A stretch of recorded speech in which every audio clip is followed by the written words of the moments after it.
Hello, আসসালামু আলাইকুম। Welcome to Sharif commerce academy. আজকে অনলাইনে ক্লাস হচ্ছে বিবিএ সেকেন্ড ইয়ার অ্যাকাউন্টিং এবং বিবিএ থার্ড ইয়ার ম্যানেজমেন্ট ডিপার্টমেন্টে ট্যাক্সেশন ইন বাংলাদেশ এই সাবজেক্টে। আজকে হচ্ছে ইনকাম ফ্রম আদার সোর্স, যেটাকে আমরা বলবো অন্যান্য শাখাতে আয়। এই চ্যাপ্টারে আজকে হচ্ছে আমাদের ফার্স্ট লেকচার। অন্যান্য শাখাতে আয় এই চ্যাপ্টারে জাতীয় বিশ্ববিদ্যালয় যে সিলেবাস দিছে, এই সিলেবাস আলোকে টোটাল এই চ্যাপ্টারকে আমরা একটা ফর্মেটে ভাগ করছি, সেটা হচ্ছে অন্যান্য শাখাতে মোট আয় নির্ণয় করা। এই একটা প্রশ্নই চাবে, এই একটা প্রশ্ন যদি চায়, এটা যদি পার্ট বিতে আসে তাহলে 4 মার্কের, আর যদি পার্ট সিতে আসে তাহলে হচ্ছে 10 মার্কের। এখন এই চ্যাপ্টার থেকে জাতীয় বিশ্ববিদ্যালয়ের যে প্রশ্নগুলো আছে তার একটা অ্যানালাইসিস দিছি। দেখতেছি 2017 সাল থেকে 2023 সাল পর্যন্ত। 2017 সালে অ্যাকাউন্টিং ডিপার্টমেন্টে এই অন্যান্য শাখাতে আয় থেকে কোনো প্রশ্ন হয় নাই। 2018 সালে কোনো প্রশ্ন হয় নাই, 19 সালে কোনো প্রশ্ন হয় নাই, 20 সালে কোনো প্রশ্ন হয় নাই। কিন্তু 21 সালে পার্ট বিতে একটা প্রশ্ন দিছে, 22 সালে পার্ট বিতে একটা প্রশ্ন দিছে, 23 সালে পার্ট বিতে একটা প্রশ্ন দিছে। বিগত 3 বছরে প্রত্যেক বছরে একটা করে প্রশ্ন দিছে পার্ট বিতে। তাহলে তোমরা পরীক্ষার্থী হচ্ছে 2024 সালে, 2024 সালে, তাহলে এখান থেকে আমাদের একটা প্রশ্ন 100% আসবেই। অতএব এই চ্যাপ্টারটা আমরা সবাই গুরুত্ব সহকারে করব। এই অ্যানালাইসিসটা ম্যানেজমেন্ট ডিপার্টমেন্টের শিটে আমরা দিয়ে দিব, ওখান থেকে তোমরা দেখে নিবা। এই চ্যাপ্টার থেকে অ্যাকাউন্টিং আসে, ম্যানেজমেন্ট উভয় ডিপার্টমেন্টের পরীক্ষার মধ্যে আসে। তো আমরা অন্যান্য শাখাতে ধারা নির্ণয়ের জন্য আমাদের কিছু বেসিক আলোচনা করব, এরপর আমরা অঙ্ক শুরু করব। শুরুতেই অন্যান্য খাত বা যে কোনো খাত নির্ণয় করার জন্য ছকের উপর আমরা 4টা জিনিস লিখি। প্রথম হচ্ছে করদাতার নাম লিখি, এরপর আয় বর্ষ এবং কর বর্ষ তোমাদের জন্য হচ্ছে ফিক্সড। তোমাদের জন্য আয় বর্ষ হচ্ছে 23-24 আর কর বর্ষ হচ্ছে কত 24-25, ঠিক আছে। এরপরে আমরা যে খাত লিখবো, যে খাত অঙ্ক করবো, ওই খাতের নামটা লিখবো। আমরা এখন করতেছি অন্যান্য খাত, এই জন্য লিখছি অন্যান্য খাতে আয় নির্ণয়। এই খাতে নির্ণয় করাতে আমাদের 3টা ধাপ কাটবো, বিবরণ, টাকা, টাকা। গত ক্লাসে আমাদের আর্থিক পরিসম্পদ খাতে আয় ছিল, যার ধারা ছিল কত থেকে কত? 62 থেকে 65। 62 থেকে 65। আর আজকে আমরা করব অন্যান্য খাতে আয়, যার ধারা যেহেতু লাস্ট ক্লাসে শুরু হয়েছিল, শেষ হয়েছিল 65, আজকে আমার শুরু হবে 66 থেকে 69, ঠিক আছে। তাহলে আমাদের অন্যান্য খাতে ধারা হচ্ছে 66 থেকে 69। অন্য কোনো কিছু মনে থাকুক বা না থাকুক, এই ধারাটা আপনাকে অবশ্যই মনে রাখতে হবে, ঠিক আছে। এখন এই অন্যান্য শাখাতে আয় নির্ণয় করার জন্য আমরা টোটাল আয়কে আমরা 7টা আইটেমে ভাগ করছি। এই 7টা আইটেমের মধ্যে প্রথম যে আইটেমটা, এক একটা আইটেম এক এক রকম কাজ। অতএব আমি প্রত্যেকটা জিনিস ভালো করে বুঝে দিতেছি, আপনার সবাই ভালো করে খেয়াল করবেন। প্রথম লেখা আছে, 1 নম্বরে লেখা আছে প্রাপ্ত রয়্যালিটি, লাইসেন্স সত্ত্ব ভাড়া, বাজার সত্ত্ব ভাড়া, পরিচালক হিসেবে প্রাপ্ত ফি, পরীক্ষা সংক্রান্ত কাজ হতে ফি, খাতা দেখে পারিশ্রমিক, বীমা এজেন্ট হিসেবে আয়, কারিগরিক বা প্রকৌশলী সেবা কার্যের ফি, ট্রেনিং প্রোগ্রাম বক্তব্য হতে পারিশ্রমিক, সংবাদপত্র বা সাময়িকী লেখা বাবদ আয়, বাংলাদেশ সঞ্চয়পত্র হতে আয়, প্রশিক্ষক হিসেবে প্রাপ্ত সম্মানী, মুদ্রণ ও রয়্যালিটি হতে আয়। এই যে আইটেমগুলি পড়লাম, এই প্রত্যেকটা আইটেমের টাকাকে আমরা মোটাঙ্কিতকরণ করব, যেটা আমরা আর্থিক পরিসম্পদ খাতের মধ্যে করে আসছি। 5% হারে মোটাঙ্কিত করার মানে কি, আমরা 95 দ্বারা ভাগ করতাম আর 100 দ্বারা কি করতাম, গুণ করতাম। আমরা 1 নম্বর আইটেমে যে আইটেমগুলি পড়ছি, এই সবগুলো আইটেমকে আমরা 10% হারে মোটাঙ্কিত করব। তাহলে 10% হারে মোটাঙ্কিত করার কথার মানে কি, 100 থেকে 10 বাদে থাকে 90। এর জন্য টাকাকে আমরা সবসময় 90 দ্বারা ভাগ করব আর 100 দ্বারা কি করব বলো তো দেখি, গুণ করব। তাহলে 10% হারে মোটাঙ্কিত হবে। এই আইটেমগুলি আমি আরেকবার পড়তেছি, ভালো করে সবাই খেয়াল করেন। প্রথম আইটেমটা হচ্ছে প্রাপ্ত রয়্যালিটি, লাইসেন্স সত্ত্ব ভাড়া, বাজার সত্ত্ব ভাড়া, পরিচালক হিসেবে প্রাপ্ত ফি, পরীক্ষা সংক্রান্ত কাজ হতে ফিস, খাতা দেখার পারিশ্রমিক, বীমা এজেন্ট হিসেবে আয়, কারিগরিক বা প্রকৌশলী সেবা কার্যের ফি, ট্রেনিং প্রোগ্রামে বক্তব্য হতে পারিশ্রমিক, সংবাদপত্র বা সাময়িকী লেখা বাবদ আয়, বাংলাদেশ সঞ্চয়পত্র হতে আয়, প্রশিক্ষক হিসেবে প্রাপ্ত সম্মানী, মুদ্রণ এবং রয়্যালিটি হতে আয়। এই সকল আয়কে আমরা কয় পার্সেন্ট হারে মোটাঙ্কিত করব? 10% হারে। 10% হারে মোটাঙ্কিত করব। গুড। তাহলে এক নাম্বার আইটেমটা আমাদের অবশ্যই এগুলা মুখস্থ করার কোনো কিছু নাই, এগুলা জাস্ট দুই একবার দেখে 2-3টা অঙ্কগুলো এগুলো অটো আমাদের মনে পড়বে। জাস্ট এখন এগুলো আইটেমগুলি কি কি আছে এগুলো জাস্ট মাথায় রাখার চেষ্টা করো। এখন যে সবগুলো আইটেম মুখস্থ করতে হবে বা মনে রাখতে মনে কোনো কথা নাই, অঙ্ক করতে করতে এগুলো অটো হয়ে যাবে। 2 নাম্বার যে আইটেমটা নিছি সেটা হচ্ছে রেডিও অথবা টিভি প্রোগ্রাম হতে আয়, এগুলোকে 10% হারে মোটাঙ্কিত করতে হবে, কিন্তু একটা কন্ডিশন আছে। যদি 10% মোটাঙ্কিত করে তাহলে স্যার 1 নম্বরে দিলেন না কেন? কিন্তু এর একটা কন্ডিশন আছে, এর জন্য আমরা এটাকে 2 নম্বর কন্ডিশনে ফেলাইছি। লেখা আছে যে শর্ত থাকে যে তো এটাকে আমরা 10% মোটাঙ্কিত করব, অর্থাৎ 90 দ্বারা ভাগ 100 দ্বারা গুণ করব। তবে শর্ত থাকে যে কি লেখা আছে, আয়ের পরিমাণ যদি 10,000 টাকা বেশি না হয় তবে মোটাঙ্কিত করা যাবে না। অর্থাৎ রেডিও প্রোগ্রাম হতে আয় বা টিভি প্রোগ্রাম থেকে আয় যদি 10,000 টাকা কম হয় তাহলে এটাকে মোটাঙ্কিত করা লাগবে না। 10,000 টাকা কম হলে আমরা সরাসরি টাকার ঘরে বসাবো। আর যদি 10,000 টাকা বেশি হয় তাহলে সেটাকে আমরা কি করব? মোটাঙ্কিত করব। কথায় ক্লিয়ার? কিন্তু এক নাম্বার যে আইটেমগুলি পড়ছে এখানে 10,000, 5,000, 2,000, 1,000 নাই, টাকাকে আমরা সবসময় কি করব? মোটাঙ্কিত করব। ক্লিয়ার কথা? তাহলে 1 এবং 2 এর পার্থক্য কি আমরা ক্লিয়ার? জি স্যার ক্লিয়ার। তাহলে রেডিও বা টিভি প্রোগ্রাম হতে আয়ের ক্ষেত্রে কাজ হচ্ছে 10,000 টাকা নিচে হইলে যা আছে পুরাটাই টাকার ঘরে বসাবো, আর 10,000 টাকা থেকে তার উপরে গেলে কি করব? মোটাঙ্কিত করব। কয় পার্সেন্ট হারে?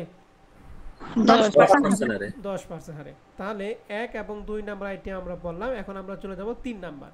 এই 3 নাম্বার যে আইটেমগুলো আছে মনে রাখবেন সবই হচ্ছে অবৈধ খাত, একটা বাদে। অবৈধ খাতগুলি কি কি? যেমন লটারি, শব্দ পূরণ প্রতিযোগিতা, তাস খেলা, জুয়া খেলা, হাউজিং খেলা বা বাজি ধরা। আরেকটা ছোট্ট করে আছে, সেটা কি? কারিগরি প্রকৌশল ফিস বাবদ আয়। ঠিক আছে? এই কয়েকটা জিনিসে আমরা 20% হারে মোটাঙ্কিত করব। কয় পার্সেন্ট হারে? 20% হারে মোটাঙ্কিত করব। তো 20% মোটাঙ্কিত করা মানে কি? টাকাকে আমরা 80 দ্বারা ভাগ করব আর 100 দ্বারা কি করব? গুণ করব। ঠিক আছে? জি স্যার। ওকে। এবার 4 নাম্বার যে আইটেমটা সেটা এখানে দুইটা জিনিস, এই দুইটাকে আমরা শুধুমাত্র 5% হারে মোটাঙ্কিত করব। সেটা হচ্ছে খালি জায়গা ভাড়া দিয়ে প্রাপ্ত আয়। মানে আমাদের যে খালি জায়গা থাকবে, খালি জায়গা যদি ভাড়া দিয়ে যদি আয় হয় সেটা, এবং বেসরকারি জলাশয় ভাড়া হতে আয়, এই দুইটা আইটেমকে আমরা 5% হারে মোটাঙ্কিত করব। কয় পার্সেন্ট হারে? 5%। অর্থাৎ 95 দ্বারা ভাগ করব আর 100 দ্বারা কি করব? গুণ করব। তাহলে 5% হারে মোটাঙ্কিত করব হচ্ছে দুইটা, খালি জায়গা ভাড়া দিয়ে প্রাপ্ত আয় এবং বেসরকারি জলাশয় ভাড়া হতে আয়। এই দুইটাকে আমরা 5% হারে মোটাঙ্কিত করব। আর 5 নম্বরে লেখা আছে সম্পত্তি ইজারা হতে প্রাপ্তি, এই একটা মাত্র আইটেমকে আমরা 4% হারে মোটাঙ্কিত করব। তাহলে 4% মোটাঙ্কিত করা মানে কি? 100 তে 4 পাতা থাকে 96, 96 দ্বারা ভাগ করব আর 100 দ্বারা কি করব? গুণ করব। তাহলে আমরা একটু রিভিশন দিয়ে নেই। সম্পত্তি ইজারা হতে প্রাপ্ত আয়কে আমরা 4% হারে মোটাঙ্কিত করব, খালি জায়গা ভাড়া হতে প্রাপ্ত আয় বা বেসরকারি জলাশয় হতে আয় 5% হারে মোটাঙ্কিত করব, আর অবৈধ খাত যেগুলো আছে সেগুলোকে আমরা কয় পার্সেন্ট হারে মোটাঙ্কিত করব? 20% হারে। রেডিও বা টিভি হচ্ছে আমরা 10% হারে মোটাঙ্কিত করব, তবে কন্ডিশন হচ্ছে 10,000 টাকা নিচে হলে করতে হবে না, 10,000 টাকা উপর হলে কি করব? মোটাঙ্কিত করব। ক্লিয়ার? জি স্যার। ওকে। এবার 6 নাম্বার যে আইটেমটা সেটা হচ্ছে বিবাহ বার্ষিকী বা জন্মদিনের যদি কোনো উপহার পাওয়া যায় তাহলে সেটাকে আমরা সম্পূর্ণ কি করব? অকর ধার্য করব। সম্পূর্ণ অকর ধার্যটা আমরা এর আগের চ্যাপ্টারে পড়ে আসি, তাই না? টাকাটা কি হয়? 0 হয়। এই সম্পূর্ণ অকর ধার্য মানে কি? এই টাকার উপর কি কোনো কর দিতে হবে? না স্যার। না, কর দিতে হবে না। তাহলে সম্পূর্ণ অকর আইটেম কয়টা? দুইটা, বিবাহ বার্ষিকী বা জন্মদিনের কি উপহার। তাহলে দেখেন 1 থেকে 6 পর্যন্ত যে আইটেমগুলি পড়লাম প্রত্যেকটা আইটেম কিন্তু ইন্ডিভিজুয়াল কাজ আছে, ঠিক আছে না? জি স্যার। প্রত্যেকটা আইটেমের একটা করে ইন্ডিভিজুয়াল কাজ আছে। এখন 7 নাম্বার যে আইটেমটা এটা আমরা একটু ভালো করে দেখি। লেখা আছে অব্যাখ্যায়িত আয়। অব্যাখ্যায়িত আয়টা খুব ইম্পর্টেন্ট একটা আইটেম। এটা আমরা যখন প্রশ্নে যাব তখন বুঝাবো কিভাবে অব্যাখ্যায়িত আয় হয়। তাহলে অব্যাখ্যায়িত আয় বা বোনাস কার্ড বিক্রয়, গৃহ শিক্ষিকা হতে আয়, ইজারা হতে আয়, অন্যান্য আয়, খেয়াঘাট হতে আয়, বই লেখার রয়্যালিটি, এটা কিন্তু বই লেখার রয়্যালিটি। আর 1 নম্বর কিন্তু আছে এই যে মুদ্রণ ও রয়্যালিটি হতে আয়, দুইটা কিন্তু ভিন্ন জিনিস। এটা মুদ্রণ বা রয়্যালিটি হতে আয়, আর এটা কি বই লেখার রয়্যালিটি, দুইটা কিন্তু ভিন্ন। তাহলে বই লেখার রয়্যালিটি বা যন্ত্রপাতি ভাড়া থেকে আয়, বক্তব্য হতে আয়, উপভাড়া হতে আয়, অবলেখকের কমিশন, অকৃষি জমি ভাড়া দিয়ে প্রাপ্ত, চুক্তি ভঙ্গের জন্য ক্ষতিপূরণ, লাইসেন্স হতে আয়, ইজারার জামানতদার হিসেবে সালামি প্রাপ্ত। এই সমস্ত আইটেমগুলি কোনো মোটাঙ্কিত হবে না, সরাসরি যে টাকা থাকবে এই টাকাটাই আমরা সরাসরি টাকার ঘরে দিব। ক্লিয়ার? তাহলে 7 নম্বরে যে আইটেমগুলি আছে এই আইটেমগুলি আমরা কোনোভাবেই মোটাঙ্কিত 10% হার না, 5% হার না, 4% হার না, ঠিক আছে? সরাসরি যে টাকা থাকবে এই টাকাটা আমরা সরাসরি টাকার ঘরে দিব। অর্থাৎ 7 নম্বর আইটেমে আমাদের যে আয়গুলি আছে কোনো আয় ব্যাংক রিলেটেড কোনো আয় না, এগুলো সরাসরি ক্যাশ হয়, ঠিক আছে? তাহলে এই যে 7টা আইটেম বললাম, এই 7টা আইটেম হচ্ছে আমাদের এক একটা আইটেম এক এক রকম কাজ। তাহলে টোটাল অন্যান্য উৎস খাতের আয়কে আমরা কয়টা পার্টে ভাগ করলাম? 7টা। এই 7টা পার্ট আপনি বাসায় পড়বেন কিভাবে? আজকে আপনি টার্গেট করবেন যে আমি 2টা আইটেম ভালো করে পড়বো, অর্থাৎ আইটেম নাম্বার 1 এবং আইটেম নাম্বার 2 আজকে রাতে আপনি শেষ করবেন, ঠিক আছে? এরপরে কালকে সকাল হইতে 3 থেকে যে 5 পর্যন্ত, এই 3 থেকে 5 পর্যন্ত এই 3টা আইটেম পড়বেন। 3টা আইটেম পড়ার পর আবার ওই 1 থেকে 5 পর্যন্ত প্রত্যেকটা রিভিশন দিবেন। এরপরে কালকে বিকালের দিকে বা কালকে রাতে আবার 6 এবং 7 পড়বেন। দেখবেন যে একবার যদি পড়া হয়ে যায় তাহলে আপনার এই অন্যান্য উৎস খাতে আয়ের মধ্যে আপনাকে কেউ আর আটকাইতে পারবে না। কথা ক্লিয়ার? তাহলে আমি ধরে নিলাম যে আপনারা এই 7টা আইটেম যে আইটেমগুলো আছে প্রত্যেকটা আইটেম আপনারা পারবেন, আমি ধরলাম আপাতত। এখন এই সবগুলো আইটেম যোগফল যা হবে এখান থেকে আমাদের ছোট্ট করে বাদ দিতে হবে অনুমোদনযোগ্য খরচ। অনুমোদনযোগ্য খরচ অর্থাৎ আয়কর কর্তৃপক্ষ যে খরচগুলি অনুমোদন দিছে এই অনুমোদন খরচগুলি বাদ দিতে হবে। এই অনুমোদন খরচগুলি কি কি লেখা আছে? আয় অর্জনে মুনাফা জাতীয় খরচ, অর্থাৎ কোনো একটা আয় অর্জনের জন্য যে মুনাফা জাতীয় খরচ হয় সেটা, এবং আয় অর্জনে অন্যান্য খরচ। এক কথায় আয় অর্জন করতে যদি কোনো খরচ হয় সেটা আমরা অনুমোদনযোগ্য খরচ নামে বাদ দিয়ে দেখাবো। ক্লিয়ার কথা? জি স্যার। তাহলে এই আয় থেকে অনুমোদনযোগ্য খরচ বাদ দিয়ে যেটা হবে সেটাই হচ্ছে আমাদের অন্যান্য উৎস খাতে মোট আয়। এইটুকুই আমরা করব হচ্ছে 4 মার্কের জন্য। পার্ট সিতে যদি আসে তাহলে 10, আর পার্ট বিতে যদি আসে তাহলে 4 মার্কের। ঠিক আছে স্যার এবং ম্যাডাম? তাহলে এই 7টা আইটেম আমি আবার বলতেছি, এই 7টা আইটেম আপনি একসাথে পড়তে যাবেন না, দুইটা ভেঙে ভেঙে পড়বেন। ঠিক আছে? এখন এই অঙ্ক সমাধান করার জন্য আমাদের কিছু নোট আছে, নোটগুলো আমরা একটু দেখি। লেখা আছে 1 নম্বর লেখা আছে উপরে ছকে উল্লেখ নাই এমন আইটেম যদি প্রশ্নে থাকে তাহলে নির্মুক্ত নিয়ম অঙ্কে সমাধান করতে হবে। যেমন প্রাইভেট লিমিটেড কোম্পানি লভ্যাংশ বা পাবলিক লিমিটেড কোম্পানি লভ্যাংশ, এটা কিন্তু আমরা আর্থিক পরিসম্পদ খাতায় পড়ছিলাম না? জি স্যার। এটাকে আমরা কত পার্সেন্ট হারে মোটাঙ্কিত করি? 10% হারে। তাহলে এখানে আমরা ঠিক 10% হারে মোটাঙ্কিত করব। তার মানে এটা কি নতুন পড়া পুরাতন পড়া? পুরাতন। 2 নম্বর আইটেমটা আমরা পড়ছি ব্যাংক জমা প্রাপ্ত সুদ, স্থায়ী আমানতের সুদ, ইসলামী ব্যাংকের মুনাফা, পোস্ট অফিস সেভিং হিসেবে সুদ, ডাকঘর সঞ্চয় হিসেবে সুদ, ডিপিএস ভাঙে প্রাপ্ত সুদ। এক কথায় ব্যাংক রিলেটেড যে সুদগুলো আছে সেটাকে আমরা কয় পার্সেন্ট হারে মোটাঙ্কিত করব? 10% হারে। 10% হারে। এইটা কিন্তু আমরা গত ক্লাসে আমরা গত চ্যাপ্টারে মানে এর আগের চ্যাপ্টারে পড়া। এই যে 3 নাম্বারটা আগের চ্যাপ্টারে পড়া, ওয়েজ অ্যান্ড ডেভেলপমেন্ট বন্ডের সুদ বা মিউনিসিপ্যাল ঋণপত্রের সুদ, এগুলোকে মোটাঙ্কিত করতে হবে না, সরাসরি যাবে। আর 4 নাম্বারটা লেখা আছে মিউচুয়াল ফান্ড বা আইসিপি ইউনিট ফান্ড ক্ষেত্রে এটাকে 10% মোটাঙ্কিত করব। তবে এখানে কথা আছে, মোটাঙ্কিত হয়ে যে টাকাটা হবে এই টাকায় থেকে 25,000 টাকা কি করতে হবে? বাদ দিতে হবে। ঠিক আছে? জি স্যার। জি স্যার। তাহলে মিউচুয়াল ফান্ড বা আইসিপি ইউনিট ফান্ডের লভ্যাংশ ক্ষেত্রে মোটাঙ্কিত করে যে টাকা হবে ওই মোটাঙ্কিত টাকা থেকে 25,000 টাকা আমরা কি করব? অকর ধার্য নামে বাদ দিব।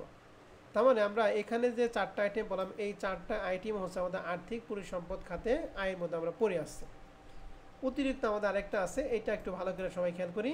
লেখা আছে বর্তমানে সত্ত্ব ভাড়া ও সৃজনশীল সাহিত্যকর্ম থেকে আয় কর ধার্য আয়।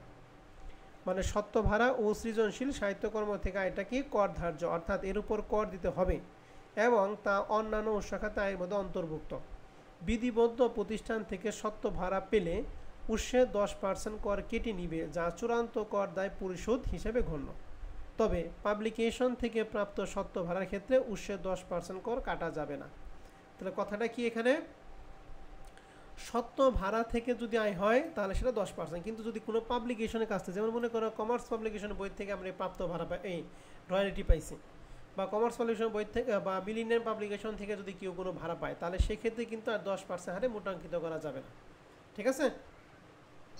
জি স্যার। এক কথায় পাবলিকেশনের কাছ থেকে যদি পায় তাহলে সেটা মোটাঙ্কিত করা যাবে না। পাবলিকেশন বাদ দিয়ে যদি সত্ত্ব ভাড়া পায় তাহলে সেটাকে আমরা 10% হারে মোটাঙ্কিত করব। ক্লিয়ার কথা? জি স্যার। তাহলে এই উপরের ছক প্লাস এই কয়েকটা আইটেম, এই সম্পূর্ণ সমন্বয় হচ্ছে আমরা এই অন্যান্য উৎস খাতে অঙ্কগুলি আমরা একটু করব। ঠিক আছে? তাহলে এই আইটেমগুলি আমরা যেহেতু পড়ছি, এখন আমরা বেশি না, আজকে যেহেতু নতুন এর জন্য আপনাদের পড়ার সময় দিব, আমরা 2-1টা অঙ্ক একটু প্র্যাকটিস করব। ঠিক আছে স্যার এবং ম্যাডামরা? জি স্যার। দেখি আপনাদের যতটুকু মনে আছে অতটুকুর উপর ভিত্তি করে আমরা কিছু অঙ্ক করব, যদি মনে না থাকে আমি আপনাদের দেখিয়ে দিব। হ্যাঁ, আসেন শুরুতেই আমরা এই বেসিক হুশের 1 নম্বর অঙ্কে যাই। এটা আমরা কমার্স পাবলিকেশনের বইয়ের প্রবলেম 4 নম্বর অঙ্কটা নিছি। তো এই প্রশ্নে আমাদের বলা আছে যে জাওয়াদ সাহেব 2023-2024 আয় বর্ষে অন্যান্য খাতে নিম্নোক্ত আয়গুলি পাওয়া যায়। এখানে আয় দেওয়া আছে টোটাল 1 থেকে 9টা এবং নিচে লেখা আছে জাওয়াদ উপরোক্ত আয় অর্জনের জন্য নিম্নোক্ত খরচগুলি করে। প্রথম খরচ হচ্ছে পাবলিক লাইব্রেরিতে প্রদত্ত চাঁদা। পাবলিক লাইব্রেরি মানে সরকারি লাইব্রেরিতে যদি চাঁদা দেয় তাহলে সেটা তার ব্যক্তিগত সুনাম বৃদ্ধির জন্য দেয়, এটা ব্যক্তিগত খরচ। ব্যক্তিগত খরচগুলি কখনো আয়কর কর্তৃপক্ষ অনুমোদন দিবে না। তার মানে এটা কি অনুমোদন খরচের মধ্যে আসবে? না স্যার। আসবে না স্যার। পারিবারিক খরচও তার ব্যক্তিগত খরচ, অতএব এইটাও অনুমোদন খরচের মধ্যে কি আসবে না। আসবে না। আর ক নাম্বার লেখা আছে লাইসেন্স নবায়ন খরচ। মোটর গাড়ির লাইসেন্স, গাড়ির লাইসেন্স নবায়ন করতে খরচ লাগে, এটা আয়কর কর্তৃপক্ষ 100% কি দিবে? অনুমোদন দিবে। তার মানে এখানে খরচ আছে টোটাল 3টার মধ্যে আমরা নিব কয়টা? একটা। প্রথম 2টা নিলাম না, কারণ প্রথম 2টা হচ্ছে ব্যক্তিগত খরচ। ব্যক্তিগত খরচগুলি আয়কর কর্তৃপক্ষ কি দিবে না বলো দেখি? অনুমোদন দিবে না। তাহলে এখন আমরা খরচগুলো এখন বলছি উপরোক্ত তথ্য জাওয়াদ সাহেবের অন্যান্য উৎস খাতে আয় নির্ণয় করো। তো আমরা একটু আয় একটু দেখি। প্রথমে লেখা আছে খাতা দেখার পারিশ্রমিক 7,200 টাকা। বলেন তো খাতা দেখার পারিশ্রমিকটা আমরা কি করব? এটা মোটাঙ্কিত করব। কত পার্সেন্ট হারে? 10% হারে। ওকে, তাহলে আমরা একটা আইটেম দেখি আর একটা আইটেম করি। তাহলে কোম্পানির করদাতার নাম কি? জাওয়াদ সাহেব নাকি? তো লিখছি করদাতার নাম হচ্ছে জাওয়াদ সাহেব, আয় বর্ষ কর বর্ষ তোমাদের জন্য ফিক্সড, অন্যান্য উৎস খাতে আয় নির্ণয়, বিবরণ টাকা। তাহলে অন্যান্য উৎস খাতে আয় ধারা হচ্ছে কত থেকে কত বলো তো দেখি? 66 থেকে 69। 66 থেকে 69। গুড। প্রথম আইটেমটা ছিল খাতা দেখার পারিশ্রমিক। আপনারা বলেন এটা 10% হারে মোটাঙ্কিত করব। তাহলে 7,200-কে 90 দ্বারা ভাগ 100 দ্বারা গুণ করেছে 8,000 টাকা। ক্লিয়ার? জি স্যার। ওকে, তাহলে খাতা দেখে পারিশ্রমিক গেল। খেয়াঘাট হতে আয়, খেয়াঘাট মানে কি? নৌকার মাঝি যে টাকা পায়, এটা এই নৌকার মাঝি যে টাকা, এটা কি ব্যাংকের সাথে কোনো সম্পৃক্ত আছে? না স্যার। তাহলে এটাকে মোটাঙ্কিত করা দরকার না, এটা যা আছে সরাসরি যাবে। এই যে বই লেখার রয়্যালিটি প্রাপ্তি, এইটাও কি যা আছে পুরাটাই সরাসরি নাকি? জি স্যার। ওকে, তাহলে আমরা একটু দেখি। খেয়াঘাট হতে আয় 4,000 টাকা, বই লেখার রয়্যালিটি 30,000 টাকা। এরপরে আছে নাবালক সন্তানের আয়। দেখেন নাবালক সন্তান সম্পর্কে একটা কথা বলি, একটা নোট লেখা আছে। নোটটা এখানে এই যে লেখা আছে, নোটটা দেখেন। নাবালক সন্তান ও স্ত্রীকে বিনা প্রতিদানে সম্পত্তি দেওয়া হয়েছে বলে ধরা হলো। এই সম্পত্তি সমূহ হতে অর্জিত আয় স্বামী বা স্ত্রী অথবা নাবালক সন্তানের আয় খাতে দেখাতে হবে, তাই অন্যান্য খাতে আয়ের মধ্যে অন্তর্ভুক্ত হবে না। তার মানে নাবালক সন্তানের আয় এটা হচ্ছে, এটার জন্য আলাদা একটা ধারাই আছে আমাদের। ঠিক আছে, এইটা আমরা ওই অন্যান্য নাবালক সন্তানের আয় খাতে দিব, যেহেতু ওই খাতে যাবে অতএব এটা অন্যান্য শাখাতে আয়ের মধ্যে আসবে না। ক্লিয়ার কথা? জি স্যার। তাহলে মনে রাখেন নাবালক সন্তানের আয় এবং স্ত্রীকে বিনা প্রতিদানে যদি সম্পত্তি দেওয়া হয়, মানে নাবালক সন্তান এবং স্ত্রীকে বিনা প্রতিদানে যদি সম্পত্তি দেওয়া হয়, তাহলে এটা আমরা কোথায় দিব বলো দেখি? নাবালক সন্তানের আয় খাতে দেখাবো, এটা অন্যান্য শাখাতে আয় আমরা দেখাবো না। এর জন্য এই যে নাবালক সন্তানের যে আয়টা আছে এটা আমরা অন্যান্য শাখাতে আনি নাই। ক্লিয়ার কথা? জি স্যার। এবার টিভি প্রোগ্রাম থেকে আয়, এক্ষেত্রে আমরা কন্ডিশন ছিল যে 10,000 টাকার যদি উপরে হয় তাহলে মোটা অঙ্কিত করব, আর নিচে হলে কি মোটা অঙ্কিত করা দরকার আছে না নাই? টাকার যেহেতু 3,000 টাকা, মোটা অঙ্কিত করবো না, যা আছে পুরাটাই সরাসরি যা আছে পুরোটাই সরাসরি। আমরা দিছি টিভি প্রোগ্রাম হতে আয় 3,000 টাকা সরাসরি দিছি। ঠিক আছে? এরপর হচ্ছে গৃহ শিক্ষকতা হতে আয়, যে প্রাইভেট যে পড়ায় বাসায় গিয়ে, এটা ব্যাংকের সাথে কোনো সম্পৃক্ত নাই, অতএব এটা মোটা অঙ্কিত করার কোনো ঝামেলা নাই। ঠিক আছে? গৃহ শিক্ষকতা হতে আয় 24,000 টাকা আমরা সরাসরি কি করছি? টাকার ঘরে বসাইছি। ক্লিয়ার কথা? জি স্যার। ওকে। এবার 6 নাম্বার লেখা আছে রেড ক্রিসের লটারি। এই যে লটারি, তাস খেলা, জুয়া খেলা, ঠিক আছে, এগুলো সব অবৈধ। অবৈধের ক্ষেত্রে আমাদের কত পার্সেন্ট হারে মোটা অঙ্কিত করি? 20% হারে মোটা অঙ্কিত। 20%। তাহলে 20% মোটা অঙ্কিত মানে কি? কত দ্বারা ভাগ, কত দ্বারা গুণ করব? 80 দ্বারা ভাগ 80 দ্বারা ভাগ 100 দ্বারা গুণ। গুড। তাহলে এই যে 24,000 কে 80 দ্বারা ভাগ 100 দ্বারা গুণ করেছে 30,000 টাকা। ক্লিয়ার? জি স্যার।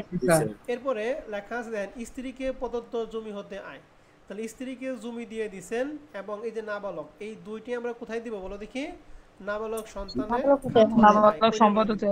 অতএব এই নাবালক সন্তানের আয় এবং স্ত্রীকে প্রদত্ত জমি, এই দুইটা আমরা ওই খাতে যেহেতু যাবে, অতএব এটা অন্যান্য শাখাতে আসবে না। আর সবার শেষে লেখা আছে বাজার সত্ত্ব ভাড়া। বাজার সত্ত্ব ভাড়া আমরা একটা এক নাম্বার আইটেমের মধ্যে পড়ছিলাম, যেটা কিনা আমরা 10% হারে কি করি? মোটা অঙ্কিত করি। মোটা অঙ্কিত। বাজার সত্ত্ব ভাড়া 10,800 কে 90 দ্বারা ভাগ 100 দ্বারা গুণ করা হয়েছে 12,000 টাকা। আমাদের আর কোনো আয় নাই। এখন এই টু জেড সবগুলো যোগ করা হয়েছে 1,11,000। এখান থেকে বাদ দিব অনুমোদনযোগ্য খরচ। এখন অনুমোদনযোগ্য খরচ হলো 3টা, এর মধ্যে প্রথম 2টা খরচ তার ব্যক্তিগত খরচ, অতএব এই দুটো কি আসবে? লাইসেন্স নবায়ন খরচটা আসবে। তাহলে লিখছি লাইসেন্স নবায়ন খরচ 1,000 টাকা। তাহলে দুইটার পার্থক্য হবে অন্যান্য শাখাতে মোট আয় হচ্ছে 1,10,000 টাকা। ঠিক আছে? জি স্যার। এখন 1 নম্বর অঙ্কটা একটু ভালো করে দেখেন, যদি কোনো কনফিউশন থাকে অবশ্যই আমার সাথে কথা বলেন।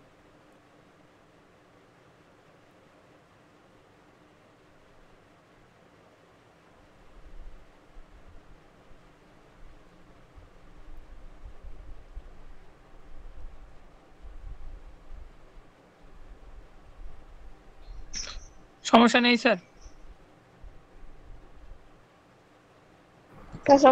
সমস্যা নেই। সমস্যা নেই স্যার। সমস্যা নেই না স্যার। পারবো তাহলে? ইনশাআল্লাহ পারবো। ঠিক আছে, আসেন তাহলে আমরা আরেকটা অঙ্ক দেখি।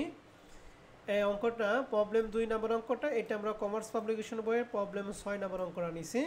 প্রশ্নটা দেখেন, বিশাল বড় একটা অঙ্ক, নিচে আমাদের কিছু খরচ দিয়ে আছে। তাহলে আমরা আগে অঙ্কটা একটু ভালো করে আগে দেখে নিই নাকি? জি স্যার। তাহলে প্রশ্নটা পড়ার আগে নিচের যে খরচগুলো আছে, চারটা খরচ আপনারা একটু পড়েন তো দেখি।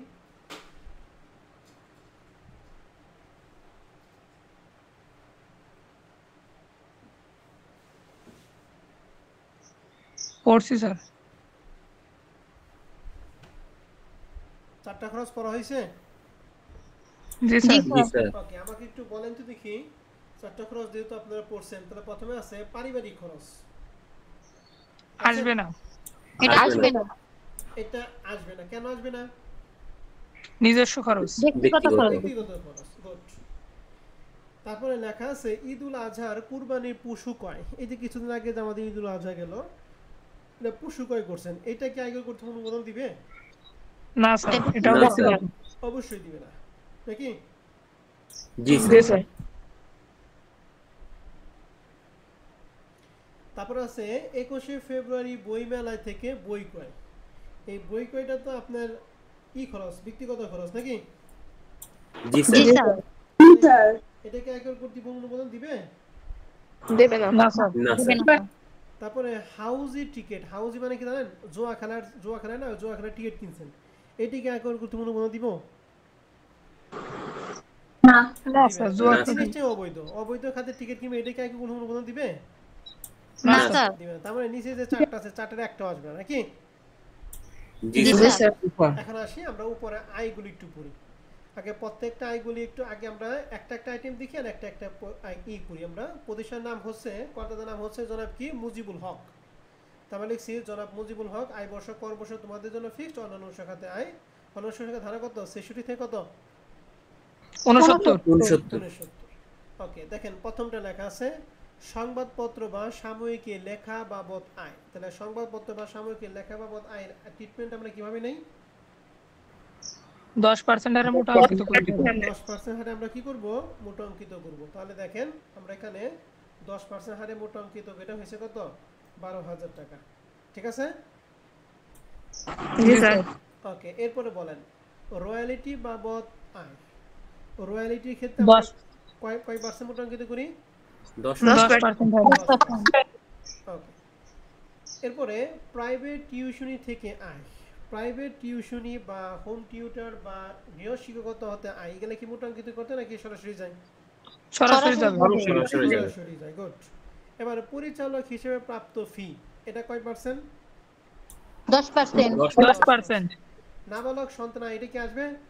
আসবে এটা না আসবে না। না স্যার। নাবালক ও সন্তান আয় খাতে যাবে, অতএব এটা বাদ। একটু আগে বললাম নাকি? তাস খেলা থেকে আয়, এটা 20% হারে এটা অবৈধ খাত হলে 20% নাকি? এই দেখেন জি এখানে স্যার। একটা প্রশ্ন হচ্ছে জাতীয় বিশ্ববিদ্যালয় খাতা দেখে পারিশ্রমিক। খাতা দেখে পারিশ্রমিক কাজ কি করি আমরা? 10% এটা হারে জাতীয় মোটা অঙ্কিত বিশ্ববিদ্যালয় হোক আর যে কোনো বিশ্ববিদ্যালয় হোক বা কলেজের পোস্টে হোক, খাতা দেখে পারিশ্রমিক কাজ যা করবে এখানে তাই করবো। কয় পার্সেন্ট হারে? 10%। 10% হাউজি খেলা থেকে আয়, এই যে হাউজি খেলা মানে জুয়া খেলছে নাকি? 20%। 20% হারে এই দেখছেন বলার আগে মোটা অঙ্কিত করব গুড। টিভি প্রোগ্রাম থেকে আয় 3,000 টাকা, এটা কি করব? এটা সরাসরি যাবে। সরাসরি যাবে কেন যাবে সরাসরি? মোটা অঙ্কিত করলাম না কেন? 10,000 টাকা কম দেবে। 10,000 টাকার নিচে এই জন্য গুড, ধন্যবাদ। তারপরে যন্ত্রপাতি ভাড়া হতে আয় 2,000 টাকা। সরাসরি যাবে। যন্ত্রপাতি ভাড়া দিছি, সেখান থেকে আয় করছে, এটা কি ব্যাংকের সাথে কোনো সম্পর্ক আছে? না না স্যার স্যার। নেই তাহলে ব্যাংকের সাথে যদি কোনো সম্পর্ক না, তার মানে মোটা অঙ্কিত দরকার নাই। এটা 5% না 10% না 3% না 4%, তাহলে সরাসরি আমরা টাকার ঘরে বসিয়ে দিব নাকি? এবার জি স্যার। রেড ক্রিসেন্ট লটারি, যে লটারি মানে অবৈধ খাত, কি করব? 20% হারে মোটা অঙ্কিত করব পিএটিসি, পিএটিসি তে প্রশিক্ষক হিসেবে প্রাপ্ত সম্পন্ন। বিপিটিসি যেন আমাদের জাহাঙ্গীরনগরের বিশ্ববিদ্যালয়ের পাশে আছে বিপিটিসি, হ্যাঁ? তো ওখান থেকে প্রশিক্ষক হিসেবে প্রাপ্ত সম্পন্ন, প্রশিক্ষক মানে কি যে ট্রেনিং দেয় সেই, সেখান থেকে পাইছি। তাহলে প্রশিক্ষক প্রাপ্ত সম্মানী কাজটা আমরা কি করি বলো তো দেখি? 10%। 10% হারে মোটা অঙ্কিত করি। আর নায়েম প্রোগ্রাম, নায়েম ট্রেনিং প্রোগ্রামে বক্তব্য থেকে আয়, বক্তব্য থেকে আয় কাজ কি করি? সরাসরি দিই না? সরাসরি যাবে শুনেন, এই বক্তব্য থেকে আয় সেটা যে কোনো ট্রেনিং হোক, বক্তব্য দিয়ে আয় করছে, ঠিক আছে? তাহলে বক্তব্য দিয়ে আয় করছে 2,000 টাকা। এই 2,000 টাকা ব্যাংকের সাথে কোনো সম্পর্ক নাই, বক্তব্য দিচ্ছে, হাতে টাকা ধরে দিছে, শেষ। তাহলে এটা আমরা সরাসরি টাকার ঘরে বসিয়ে দিব। তাহলে এই যে আইটেমগুলি পড়লাম, এই আইটেমের উপর ভিত্তি করে নিচে আরও কিছু বলা আছে যে অনুসন্ধানে জানা যায় যে তিনি তার স্ত্রীকে নিয়ে ভারতে দার্জিলিং ভ্রমণে গেছিল, ঠিক আছে? সে খুব রোমান্টিক মানুষ, বলছে সেখানে স্ত্রীর জন্য 50,000 টাকা এবং মেয়ের জামাইয়ের জন্য 30,000 টাকা মামাই ক্রয় করছে, দেখছো? দুইটা বেটা। তাহলে স্ত্রীকে দিছে 50 এবং মেয়ের জামাইরে দিছে কত? 30,000 টাকা জিনিস। তাহলে বলছে যার সঠিক ব্যাখ্যা তিনি দিতে পারেন নাই। তাহলে আমরা একটা আইটেম পড়ছিলাম না, অব্যাখ্যায়িত আয়। জি স্যার জি স্যার। এই অব্যাখ্যাতায় আমরা কি 7 নম্বর আইটেম পড়ছিলাম না? তার মানে কি সরাসরি যায় নাকি? জি স্যার। জি স্যার সরাসরি যাবে স্ত্রীকে দান করছে, স্ত্রীকে দিছে 50 আর মেয়ে জামাই দিছে 30, তাহলে মোট 80,000 টাকা সে ব্যাখ্যা দিতে পারে নাই।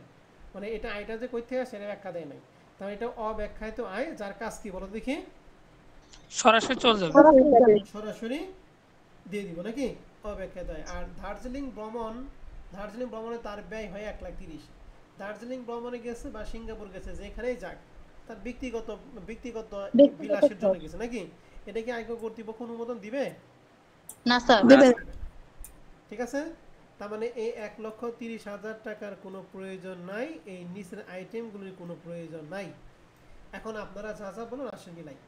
তাহলে রয়্যালিটি 10% মোট অঙ্কিত করছি, প্রাইভেট টিউশন সরাসরি দিছি, পরিচালকে 10%, টাসকালা 20%, জাতীয় বিষয় খাদ্য 10%, হাউজিং টিকিট 20%, টিভি মোট অঙ্কিত গুণায়, যন্ত্রপাতি ভাড়া মোট অঙ্কিত গুণায়, লটারি 20%, প্রশিক্ষক হিসেবে 10%, বক্তব্য থেকে আয় 2,000 টাকা সরাসরি দিচ্ছে, আর অব্যাখ্যায়িত আয় 50,000 টাকা স্ত্রীটা, 30,000 টাকা মেয়ের জামাই দেয়, টোটাল কত? 80,000 টাকা। ঠিক আছে? জি স্যার। জি স্যার। আর এই সবগুলো যোগ করেছে 3,63,000। এখান থেকে আমাদের বাদ যায় তো অনুমোদনযোগ্য খরচ, কিন্তু অনুমোদন খরচ নিয়ে একটাও আমাদের অনুমোদনযোগ্য খরচের মধ্যে নাই। ঠিক আছে, এর জন্য আমাদের এইটাই হয়ে গেছে, অন্যান্য শাখাতে মোট আয় হয়ে গেছে 3,63,000 টাকা। বুঝতে পারছেন কিনা? জি স্যার। বুঝছি। তাহলে ক্লিয়ার তো? জি স্যার। এটা রিলেটেড আমাদের দুই একটা নোট দিয়ে আছে, এই দুই একটা নোটগুলো এখানে দিয়ে আছে টিকা, আপনারা দুই একটা টিকা অবশ্যই দিয়ে দিবেন। ঠিক আছে, যেমন 3 নাম্বার টিকা जो লিখছি, পারিবারিক খরচ, ঈদুল আজহার, কুরবানি পশু ক্রয়, বইমেলা থেকে বই ক্রয়, হাউজিং টিকিট ক্রয় ইত্যাদি অনুমোদনযোগ্য নয়, কারণ এগুলো সব ব্যক্তিগত। তারপর নাবালক সন্তানের আয় স্বামী বা স্ত্রী অথবা নাবালক সন্তানের আয় খাতে দেখাতে হবে, তাই অন্যান্য উৎস খাতে আয় দেখানো হলো না। আর এটা টিকা তো আমরা প্রথমেই পড়ছিলাম। ঠিক আছে, তাহলে এই টিকাগুলি অবশ্যই আপনি কি করবেন, সুন্দর করে দিয়ে দিবেন। তাহলে আমাদের দুইটা অঙ্ক হয়ে গেল। এখন আমরা বেসিক কোশ্চেন 3 এ চলে যাই। শুনেন, এই যে প্রবলেম যে দুইটা করলাম, প্রবলেম 1 এবং 2, এটা হচ্ছে আমাদের লেটেস্ট প্রশ্ন। ঠিক আছে, এটা কি প্রশ্ন বলো দেখি? লেটেস্ট। আর এই যে এখন যেগুলা প্রশ্ন পড়বো এগুলা হচ্ছে আমাদের আগের প্রশ্ন। তো না, এটাও লেটেস্ট প্রশ্ন। এরপরে জাতীয় বিশ্ববিদ্যালয়ের যে প্রশ্নগুলি পাবো এটা হলো আমাদের আগের প্রশ্ন। ঠিক আছে, কারণ আমাদের এইটা তো কি বলে, এই ট্যাক্সের বইটা প্রতি বছর আপডেট করা হয়। ঠিক আছে, আপডেট করে নিয়ে আমাদের এই প্রশ্নগুলি হয়েছে। অতএব আমরা দেখি বেসিক কোশ্চেন 3 নাম্বার অঙ্কটাই আমরা কমার্স সলিউশন বই থেকে নিছি। বসায় লেখা আছে, নিম্নলিখিত তথ্য হতে মিস্টার নাহিদের 24-25 কর বর্ষে অন্যান্য শাখাতে মোট আয় নির্ণয় করো। তাই দেখেন আমাদের এখানে টোটাল 5টা আইটেম দিয়ে আছে। এই 5টা আইটেমের মধ্যে প্রথম লেখা আছে পাবলিক লিমিটেড কোম্পানির লভ্যাংশ। পাবলিক লিমিটেড কোম্পানির লভ্যাংশ কি করি আমরা? 10%। 10% এর মোট অঙ্কিত করি। ওকে, তাহলে নাম হচ্ছে নাহিদ, জনাব নাহিদ উপদেষ্টা ছিলেন, এখন নাই। আয় বর্ষ, কর বর্ষ, অন্যান্য শাখাতে আয় নির্ণয়। ঠিক আছে, বিবরণ টাকা অন্য শাখার ধারা কত বলো দেখি? 66 থেকে কত? 69। তাহলে পাবলিক লিমিটেড কোম্পানির লভ্যাংশ 45,000-কে 10% হারে মোট অঙ্কিত হয়েছে কত? 50। ঠিক আছে, এটা আমরা গেল বছর কিভাবে করতে জানেন?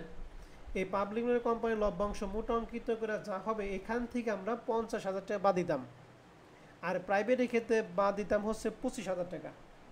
প্রাইভেট এটা ঠিকই রাখছে, কিন্তু পাবলিকের 50,000 টাকা কি উঠিয়ে দিচ্ছে। বুঝতে পারছেন? এইটা হচ্ছে প্রতি বছর কি হয়, এই জন্য আপডেটের জন্য এই কারণটা হয়। কথা বুঝতে পারছি? এই পাবলিকের ক্ষেত্রে গেল বছর মোটাঙ্কিত হয়ে যে টাকা হবে এখান থেকে আমরা 50,000 টাকা কর ধার্য বাদ দিছি, আর প্রাইভেটের ক্ষেত্রে কত বাদ দিছি বলো দেখি? 25,000। প্রাইভেট এটা ঠিকই হয়েছে নতুনটাই, কিন্তু পাবলিকেরটা উঠিয়ে দিছি। কথা কি ক্লিয়ার? জি স্যার। এই জন্য এই ট্যাক্সের বইটা প্রত্যেক বছর আপডেট হয়, এক বছরের সাথে আরেক বছরের রেজাল্টটা মিলে না। তাহলে 1 নাম্বারটা কাজ শেষ। ব্যাংক সঞ্চয় হিসাবে সুদ, এই যে ব্যাংক রেটের যে কোনো সুদ কত পার্সেন্ট মোটাঙ্কিত করবো? 10%। 10%। তাহলে 1 লাখে 10% মোটাঙ্কিত হয়েছে 12,500, সরি 9,000-কে মোটাঙ্কিত করা হয়েছে 10,000 টাকা। প্রাইজ বন্ডের পুরস্কার, এই যে প্রাইজ বন্ড, লটারি, জুয়া, এগুলো কি করবো আমরা? 20% এর মোট অঙ্কিত করব। এই যে জন্মদিন উপহার বা বিবাহ বার্ষিকী কি করব? সম্পূর্ণ কর ধার্য। গুড। মিউচুয়াল ফান্ডের লভ্যাংশ সরাসরি যাবে। মিউচুয়াল ফান্ডের লভ্যাংশ সরাসরি যাবে 10%। মিউচুয়াল ফান্ডের লভ্যাংশ 10% হারে মোট অঙ্কিত করব। মিউচুয়াল ফান্ড বা প্রাইভেট লিমিটেড কোম্পানির লভ্যাংশ এখান থেকে আমরা কত বাদ দিব? 25,000 টাকা। তাহলে যে 30,000 টাকাকে 10% হারে মোট অঙ্কিত হয়েছে 30, এই 30,000 থেকে এই অকর ধার্য সীমা হচ্ছে 25,000 টাকা। 25,000 কিন্তু ফিক্সড, এই 25,000 টাকা কখনো 23,000 টাকা হবে না তোমাদের বছরের জন্য। পরবর্তী বছরে 25,000 থাকতেও পারে, নাও থাকতে পারে, সেটা আয়কর কর্তৃপক্ষের উপর ডিপেন্ড করবে। কথা ক্লিয়ার? জি স্যার। তাহলে 30,000 থেকে 25,000 যদি বাদ দেয় থাকে হলো 5,000 টাকা। তাহলে এই সবগুলো যোগ হচ্ছে 77,000 কত 500 টাকা। বুঝছি? জি স্যার। তাহলে কি আমরা পারবো? জি স্যার, পারবো ইনশাআল্লাহ। সত্যি সত্যি পারবো না মিথ্যা মিথ্যা পারবো? সত্যি পারবো ইনশাআল্লাহ। পারবো স্যার। ঠিক আছে, কয় স্যার মিথ্যা মিথ্যা পারি কেমনে নাকি? মিথ্যা মিথ্যা কিন্তু পারে না, না পাইলে বলে স্যার পারি নাকি? এটা হলো মিথ্যা মিথ্যা পারা। যাই হোক না, তোমরা সবাই ভালো স্টুডেন্ট, তোমরা এই কথা বলো না। 4 নম্বর অঙ্কটা, এটা 2013 সালে প্রশ্ন। হ্যাঁ, এখানে কি আছে একটু ভালো করে খেয়াল করি। এই যেগুলো হলো পুরাতন প্রশ্ন। এখানে লেখা আছে পাবলিক লিমিটেড কোম্পানির লভ্যাংশ কি করবো? এটা 10% মোটা অঙ্কিত করব। গুড। এটা কিন্তু আবার 50,000 বাদ দেওয়া যাবে না কিন্তু, এটা আবার মনে রাখেন না যে 50,000 মনে বাদ যায়, এটা কিন্তু পুরাতন নিয়ম। এবার কই এই যে হচ্ছে 66,667। প্রাইভেট লিমিটেড কোম্পানির লভ্যাংশ এটাও 10%, 25,000 বাদ দিব। 25,000 টাকা বাদ দিব। প্রাইভেটের ক্ষেত্রে 25,000 টাকা বাদ দিব না? তো আমরা এখানে বাদ দিই নাই কেন? এটা কি নোট লেখা হয়েছে? এটা কি আমাদের এটা আমরা একটু পরে দেখতেছি, প্রাইভেটটা আমরা একটু পরে দেখি। হ্যাঁ, ওকে, প্রাইভেটটা বাদ দেই। ব্যাংক জমা সুদে কি করব আমরা? 10% হারে। 10% হারে মোটা অঙ্কিত করব। তাহলে 36,000 কে 10% মোটা অঙ্কিত করে কত হয়? 40,000। 40,000 টাকা। ওকে, এরপরে ডাকঘর সঞ্চয় হিসাবে সুদ, এটাও কয় পার্সেন্ট? এটাও 10% হারে। 10%। প্রাইস বন্ড, প্রাইস বন্ড এই যে প্রাইস বন্ড, জুয়া, টাসখানা, শব্দ পূরণ প্রতিযোগিতা সবই অবৈধ। 20%। 20% হারে। জন্মদিন, বিবাহ বার্ষিকী, সম্পূর্ণ অকর ধার্য। বোনাস, কার্ড বিক্রয়, বনের কার্ড বিক্রি হতে আয় হচ্ছে, এর সাথে কি ব্যাংকের কোনো সম্পর্ক আছে? 80,000 টাকা সরাসরি যাবে। এটা সরাসরি যাবে। ইসলামী ব্যাংকের মুনাফা, এটা 10%। বুঝেন বা না বুঝেন, ব্যাংক থাকলে 10% মেরে দিবেন, ঠিক আছে? তাহলে আমরা জি এখানে স্যার। সব কিছু ঠিকঠাক মতো করছি। এখন প্রাইভেটের ক্ষেত্রে আমরা 25,000 টাকা বাদ দিই নাই। এটা আমরা এখানে নোটটা কি লিখছিলাম আমরা একটু আরেকবার একটু দেখি। এই যে প্রাইভেট লিমিটেড কোম্পানি, ও আমরা তো ভুলই করছি, আমাদের তো ভুল হয়েছে। 25,000 টাকা বাদ যাবে হলো মিউচুয়াল ফান্ড এবং আইসিবি ইউনিট ফান্ডের ক্ষেত্রে, ঠিক আছে? জি স্যার। মিউচুয়াল জি স্যার, ফান্ড ঠিক আছে। এবং আইসিবি, ও আচ্ছা, পাবলিক লিমিটেড এই প্রাইভেটের ক্ষেত্রে যে 25,000 বাদ দেয় এটা নিয়ম মনে বলছিলাম, ঠিক না?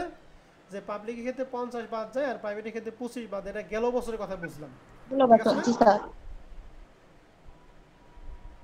এটা কিন্তু এই বছর না, এই বছর হলো 25,000 টাকা বাদ দেব মিউচুয়াল ফান্ড এবং কি আইসিবি ইউনিট ফান্ড, এই দুইটার ক্ষেত্রে আমরা 25,000 টাকা বাদ দিব। কথা ক্লিয়ার? জি স্যার। কিন্তু প্রাইভেট বা পাবলিক কিন্তু কোনো টাকা বাদ দেওয়া যাবে না, সরাসরি আমরা কি করব? মোটা অঙ্কিত করব। 10%। পূর্বের বছরের ক্ষেত্রে আমরা কি করছিলাম? পাবলিকের ক্ষেত্রে কত বাদ দিছি? 50,000 টাকা। প্রাইভেটের ক্ষেত্রে কত বাদ দিছি? 25,000। 25,000। তোমাদের জানা দরকার নাই কিন্তু, তোমার আবার মাথায় রাখো এটা। হ্যাঁ, তাহলে আমাদের এটা অঙ্কটা কি আছে? সমাধান ঠিকই আছে। হ্যাঁ, যে প্রাইভেটের ক্ষেত্রে আমরা শুধুমাত্র মোটা অঙ্কিত করছি 10% হারে মোটা অঙ্কিত হয় 42,225 টাকা। এই সবগুলো যোগ করেছে 2,81,667 টাকা। ক্লিয়ার? জি স্যার। জি স্যার। কারো কোনো সমস্যা আছে এটা নিয়ে?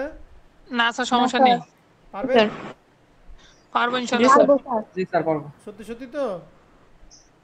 জি স্যার। ওকে, এবার আসি 5 নাম্বারটা 2014 সালে অ্যাকাউন্টিং এর প্রশ্ন। এখানে এই যে বলা আছে যে আইসিবি ইউনিট ফান্ড, এটাকে কত টাকা বাদ দিব মোটা অঙ্কিত করে? 25,000 টাকা। হ্যাঁ, 25,000 টাকা বাদ তাহলে দিবেন। 31,000 থেকে 35,000 থেকে 25,000 টাকা বাদ দিছি, 10,000 টাকা হয়েছে।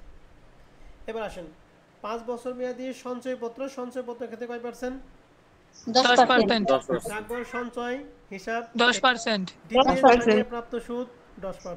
10%। রয়্যালটি বা প্রাপ্ত, রয়্যালটি বা পুস্তক লেখে এটাও 10%। Price bond 20%। 20%। আর 7 নম্বর আইটেমটা ভালো করে খেয়াল করেন, বলা আছে যে তিনি 10 লক্ষ টাকা একটি ফ্ল্যাট ক্রয় করেন, ডিসিটি কর্তৃক তদন্ত সেতে দেখা যায় ফ্ল্যাটটির ন্যায্য মূল্য ছিল 15 লাখ টাকা। ন্যায্য মূল্য 15 লাখ, কিন্তু হচ্ছে কিনছে হলো, দেখাইছে হচ্ছে 10 লাখ। তাহলে 5 লাখ টাকা ব্যাখ্যা সে দিতে পারে নাই, ঠিক আছে? তাহলে সরাসরি যাবে। তাহলে অব্যাখ্যায়িত আয়টা কি আমরা বুঝতে পারছি সবাই? ন্যায্য বাজার মূল্য 15 লাখ কিন্তু বুঝতে মূল্য পারছি, দেখাইছে স্যার। কত 10 লাখ, তাহলে 5 লাখ টাকা ব্যাখ্যা সে দিয়া পারে নাই, এই জন্য এটা অব্যাখ্যায়িত নামে কত গেছে 10,000 টাকা, 5 লাখ টাকা চলে গেছে। তাহলে এই সবগুলো যোগফল হয়েছে 6,51,889 টাকা। ক্লিয়ার? জি স্যার। জি স্যার। জি স্যার। তাহলে এইটা আমাদের ক্লিয়ার হয়ে গেল। এখন আমাদের তাহলে এখানে 5টা বেসিক কোশ্চেন ছিল, আমরা 5টা বেসিক কোশ্চেন আমরা তোমাদের করে দিলাম। এখন আমি কিছু কাজ আমি তোমাদের দিব। এই যে এখান থেকে অঙ্ক করার দরকার নাই, প্রথমে অঙ্কগুলো আমি নিজে করে দিব। হ্যাঁ, এগুলো করার দরকার নাই। আমরা যে ভুট প্রশ্ন যেগুলো আছে এই প্রশ্নগুলো আমি তোমাদের বাসায় কাজ দিয়ে দিব, যেগুলো সহজ। যেমন এই যে প্রবলেম থেকে কি বলে, এই যে প্রবলেম 5 থেকে এখান থেকে আপনাদের বাসায় কাজ থাকবে 2-3টা বাসায় কাজ দিয়ে দিব। হ্যাঁ, এটা 2020 সালে ম্যানেজমেন্ট ডিপার্টমেন্টের প্রশ্ন আসছিল। প্রশ্নে লেখা আছে প্রাইভেট লিমিটেড কোম্পানির লভ্যাংশ, এটা কি করব আমরা? 10% করব। এটাও 10% করে 25,000 না, এটা শুধু 10% করব। হ্যাঁ, গুড। তোমাদের বইলে কি আমি বিপদে বললাম নাকি? স্যার ওইটাই বারবার মনে আসতেছে। তাহলে বইলে কি বিপদে বললাম আমি? না স্যার, সমস্যা নেই, ঠিক আছে। ওকে, আবার এটা দিয়ে কিন্তু আমার মানিজ্য শেষ করে না, ঠিক আছে? যে শরীফ স্যার পড়াইছে 25,000 টাকা 50,000 বাদ দিতে বলছে, তা কিন্তু আমার সবাইগুলো ব্যাক ডেট টিচার, ঠিক আছে? 3 নাম্বার লেখা আছে ব্যাংক জমা সুদ, এটা আমরা কি করব? 10% করব। ইসলামী ব্যাংকের মুনাফা 10%। ওকে, ডাকঘর সঞ্চয় 10%। Price bond 20%। এগুলো করতে কি আর 2-3 দিন সময় লাগবে? এগুলো আজকে পড়া যাবে না? ইনশাআল্লাহ। এগুলো আজকে পড়া যাবে। 6 নম্বর অঙ্কটা দেখেন, সবাই পারবেন। এই যে প্রাইভেট পাবলিক পড়া দরকার আছে? 10% হয় 10% করে। এগুলো মনে হয় পড়ার দরকার নেই নাকি? এই যে ব্যাংক জমা সুদ, ইসলামী ব্যাংক, বাংলাদেশ ডাকঘর সঞ্চয়, এগুলা সবই কয় পার্সেন্ট? 10%। 10%। 20% বন্ড। 20%। জন্মদিন সম্পূর্ণ এই যে মিউচুয়াল ফান্ড, এটা কিন্তু 25,000 মিউচুয়াল টাকা ফান্ড দিতে হবে। 10% করে 25,000 টাকা বাদ দিতে হবে। গুড। এই যে শব্দ পূরণ বাজি জুয়া খেলা, এগুলা সব কয় পার্সেন্ট? 20%। আর এই যে বোনাস কার্ড বিক্রয় সম্পূর্ণ টাকা চলে যাবে সরাসরি। তাহলে এগুলা কি পারতে আমার লাগবে? কারো লাগবে? না স্যার, মনে হয়তো লাগবে পারবো না। স্যার। তাহলে 5 নাম্বারটা 6 নাম্বারটা আপনারা বাসায় থেকে করবেন, ঠিক আছে স্যার এবং ম্যাডামরা? জি স্যার। জি স্যার। এই যে 7 নাম্বার অঙ্কটা আপনারা বাসায় থেকে করবেন। হ্যাঁ, এই 8 নাম্বার অঙ্কটা বাসায় থেকে করবেন, 9 নাম্বারটাও করবেন। 10 পর্যন্ত দেই, এই কয়টা দেই? স্যার ঠিক আছে। কমাই দেন স্যার। কমায় দিব? কয়টা অঙ্ক দিলাম? 10, 9, 8, 7, 5টা দিছেন। 6 না 6টা অঙ্ক দিছি। হ্যাঁ, 5 থেকে 6 পর্যন্ত দিছি স্যার 6টা তো এখানে ঠিক আছে। 6টা আর বেসিক কোশ্চেন হচ্ছে 5টা, 11টা প্রশ্ন দিছি, ঠিক আছে? আমি জি কি স্যার। 2-1টা কমে দিব না এই পর্যন্ত থাক? মনে হয় পারবা, জি স্যার, এই কয়টা থাক। পারবো স্যার। ঠিক আছে? যদি কোনো সমস্যা হয় তাহলে আমি আগামী ক্লাসে আসি, ঠিক আছে? ঠিক আছে স্যার। জি স্যার। তাহলে আজকে রেকর্ড ক্লাস আমাদের এই পর্যন্ত থাকবে। এখন আপনারা বলেন আজকে ক্লাস